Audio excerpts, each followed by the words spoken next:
everyone! Welcome to our tutorial video. Welcome to our tutorial video on RJ45 connectors and UTP cables. In this video, we'll walk you through everything you need to know about properly connecting RJ45 plugs to UTP cables, ensuring a reliable and efficient network connection. So today, we're going to explore crossover Ethernet cables in a way that's easy to understand. These special cables help devices talk directly to each other, and we'll learn how they do it.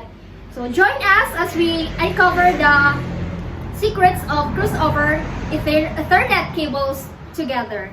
So step 1, we have to gather materials. First, let's make sure we have all the necessary materials and tools. So let's break down each of what is the uses of these tools or materials.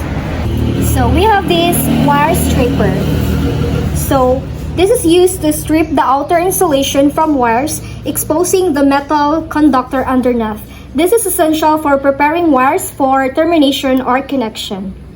Next, we have a crimping tool used to attach connectors to the ends of wires, creating a secure and reliable connection. This is commonly used with modular connectors like RJ45 for networking cables. And next, we have a cable tester used to verify the integrity and connectivity of cables. It helps identify any faults or breaks in the wiring, ensuring proper functionality of the network. And we have a scissor used for cutting and trimming cables to the desired length. They are handy for various tasks such as cutting insulation, trimming wires, or preparing cable ends. And of course, we have UTP cable and shielded twisted pair, a type of networking cable consisting of pairs of twisted copper wires, commonly used for Ethernet connections. And lastly, we have this 2 RJ45 pass-through. This is a type of connector designed to simplify the termination process for UTP cables. With the pass-through design, the wires can be inserted straight through the connector, eliminating the need for precise wire alignment before crimping. These tools and materials are essential for anyone working with network cables, whether for professional installation or DIY projects. They ensure proper preparation, termination, and testing of cables for reliable network connections. Step 2. Strip the cable. Using the cable cutter or stripper, carefully strip off about 1.5 inches or 3 to 4 centimeters of the outer jacket from both ends of the Ethernet cable. Be cautious not to damage the inner wires. Step 3. Untwist and arrange wires. Once the outer jacket is removed, you'll see 4 pairs of twisted wires inside.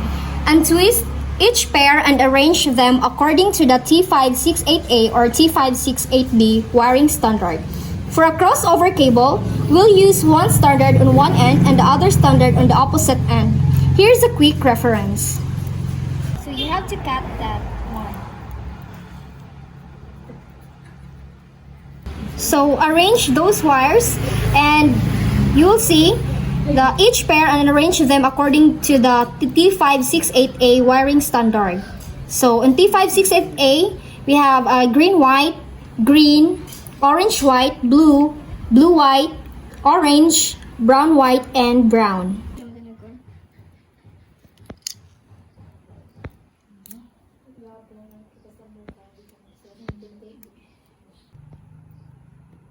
So on T568B wiring standard, it must follow the wiring standard a T568B, orange-white, orange, green-white, blue, blue-white, green, brown-white, and brown. Step 4.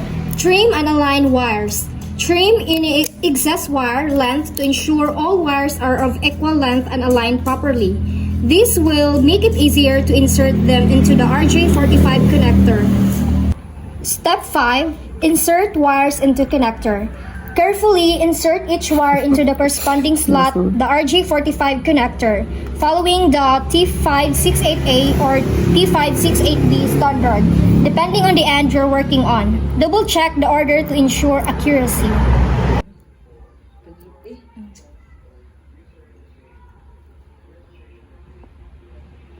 Step 6. Crimp the connector. Once all wires are inserted into the connector, use the crimping tool to firmly crimp the connector onto the cable. Apply enough pressure to ensure a secure connection, but be careful not to crush the connector or wires. Step 7. Repeat for the other end. Repeat steps 2 through 6 for the other end of the Ethernet cable, making sure to use the opposite wiring standard T568A or T568B from the first end. So, step 8. Test the cable. If you have an Ethernet cable tester, use it to check the continuity and correctness of your connections. This step can help ensure your crossover cable functions properly. So, you've successfully made your own crossover Ethernet cable. Now you can use it to directly connect two devices and enjoy seamless communication. Happy networking!